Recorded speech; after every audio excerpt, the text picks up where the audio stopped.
guys, I'm ChezPride and welcome back to a new series on my channel. If you're new to the channel, welcome. I'm ChezPride, aka Cat. Feel free to stick around if you like what you see. But today I am bringing you the short legacy challenge. If you don't know, I like doing my own spin on challenges. It's just I find it really fun. So that's what I'm kind of doing. Here's the thing with legacy challenge though. They're really long. They're like 10 generations on a normal lifestyle life, plus getting pregnant, and you have to do all these things, and there's like really strict rules, and that's just not my jam. So I actually found this thing called the Speed Legacy Challenge, and all of these legacy challenges are linked down below. And I saw it and I was like, I really like that challenge. It was I liked their spin on it, but I wish it was a little bit more challenging. There wasn't really too much of a goal to it besides just had 10 generations of Sims on a short lifespan. So I took the original Legacy Challenge rules and the ones from this Speed Legacy Challenge rules, and I combined them together and made my own version called the Short Legacy Challenge. So that is what we're doing here today. In this video we're going to be going over the rules and showing off my sim and showing off where we are, which is just a blank lot. But yeah, let's jump right into the rules. So all these are down below if you want to follow along or just read them and skip on to the next video. That'll be the gameplay. So the premise is to have 10 generation legacy using your sim self as the founder. So yes, this is my sim self.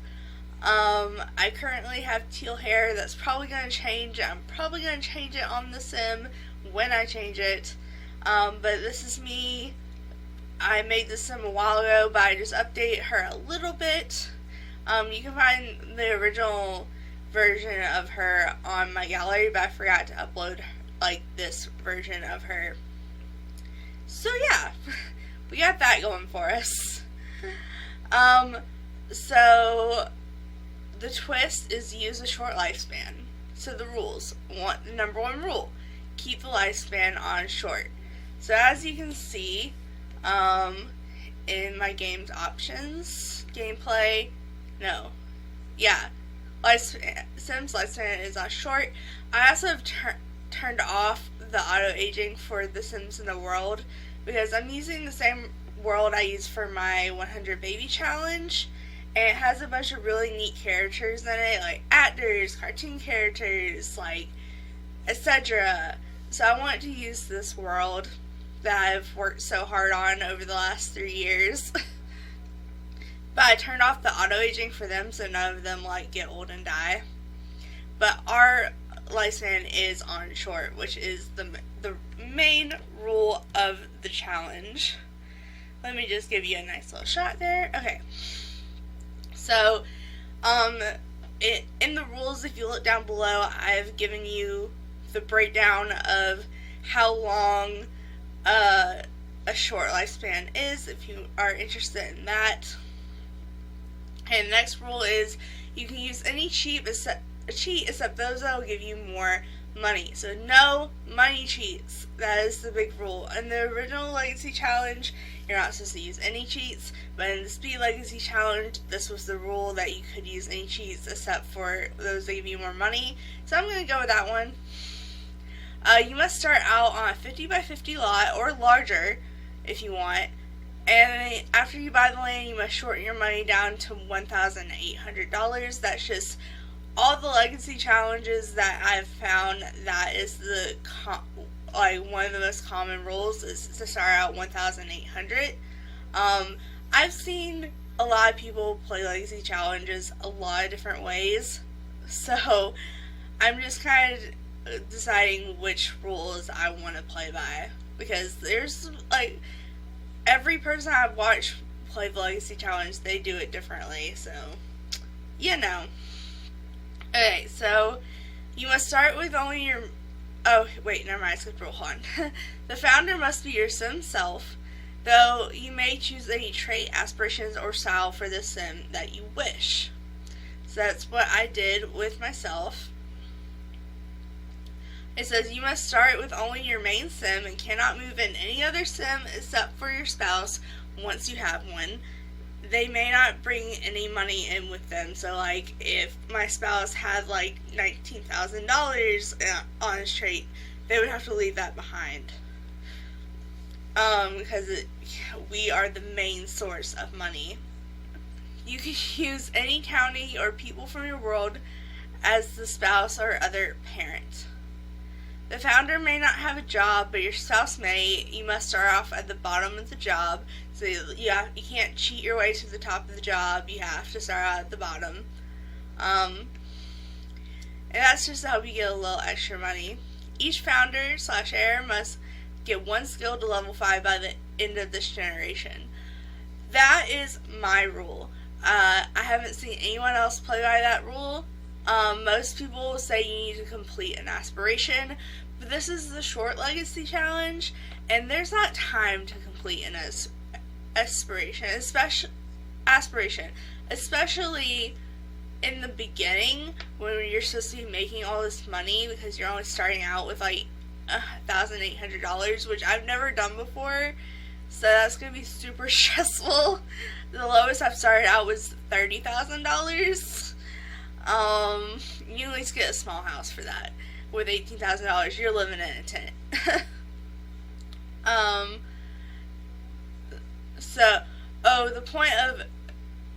The point of having this rule where you must get a skill to level 5 is kind of make up for the fact we're not doing the aspiration. And in the Speed Legacy Challenge, the aspiration was not something that you had to do either. So to make up for that, I just thought we would get a skill to level 5. I chose level 5 because 1, like I said, it's the short legacy challenge. I'm not sure we have time to get a skill to level 10. Maybe by like the end of the generations, when like money is not a problem. But for this, I thought level 5 worked. Plus, the rule would just be to get to the top of the level if it just like you get to the end of the generation, and some levels only have level 5, like the dance skill, there's only to level 5, so it would be kind of like not fair if like one person chose a skill and that had 10 levels and one person chose a skill to only have 5 levels. So I'm just saying, just get to level 5. Each generation, a girl and boy must be born. All traits and aspirations must be randomized. So, you can obviously have more than one boy and one girl. You can't, like, cheat, like, saying this is going to be a boy, this is going to be a girl. I don't see nothing wrong with doing stuff by, like, eating strawberries or listening to the pop channel. That kind of helps you get whether it be a boy or a girl, but you can't directly be like, this is going to be a boy. And like I said, all the traits must be randomized, so I'm going to be using crayrandomsim.com for any time they have an aspiration that needs to be randomized. Otherwise, we can just use the new trait generator that has been added to the game in a somewhat recent patch. Either child could be the next heir, but you must keep the original founder's last name. So in this case, the last name is going to be Pride, because that's my channel name, ChezPride. But like I said, it could be the boy or the girl. Like, any of the kids you can have can be the heir, but you just gotta make that decision. You must raise the kid until they're a young adult. You cannot edit any of your heirs/spares and cast unless it is to change clothes or hairstyle. So you can't like adjust their facial features to make them more pretty. If you have an ugly kid, you have an ugly kid. Which is probably going to happen with me. Just saying. Adoption is not forbidden, but as normal legacies, you cannot have them as heirs or heirs. Heirs. I think I've been saying that wrong. That's a weird word. So yeah, you can adopt, but they can't be the next child, the next generation. No restarting after bad events. So if your house burns down, your house burns down. If you die, you die. Which brings us to the next rule: you may not bring a sin back from the dead, but you can beg for their lives to the Grim Reaper. So yeah, if they die, and you're screwed. A sin may utilize the anti-aging item once in their lifetime if needed. This includes drinking a potion of youth, or milking the cow plant, or just aging them down one age level and creates them after aging them up. So you want to do that right after they age up, because when you, if you change them from an adult to a young adult, it doesn't restart at the beginning of the young adult life. It picks up on however many days you already lived in the other lifestyle. And the other age, if you were 6 days into the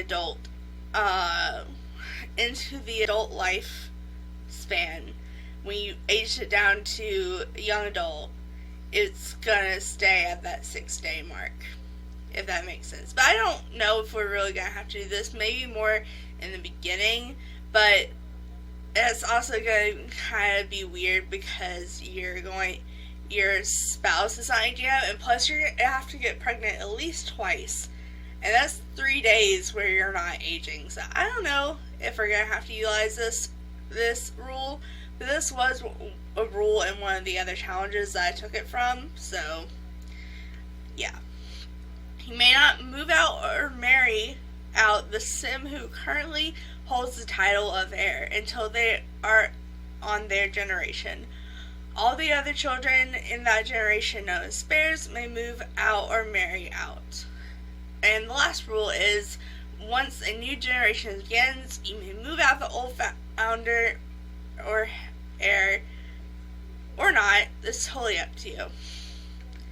So yeah, that is all the rules. Let me introduce my character real quick. And like I said, the rules are down below, so if you have any questions about them, feel free to go read them. I try to do the best I can grammarly, so hopefully they sound alright. Sound better than me reading them, because I struggle with reading. Not that I don't know how to read. I'm just saying it can be a struggle. So this is me, ChezPride. I chose this hairstyle because it's the only one that has bangs on the right side that I liked. Plus, I used to do this braid thing when I was a teenager. That was one of my signature things. That and clip-in expansion. Not expansions. Extensions. But, we are here. Let me traits. I'm a perfectionist, a geek, and creative. And I got alluring from wanting to find her soulmate. And like I said, we're just on an empty 50 by 50 lot. So yeah, that's pretty much it for the introduction video. We're gonna be starting the gameplay in the next video. But so that's gonna wrap it up. I hope you guys stay interested in this series and will continue to watch. But for now, thanks so much for watching. Make sure to like, subscribe, and do all that awesome stuff, because you guys are awesome people. I'll see you next time. Alright,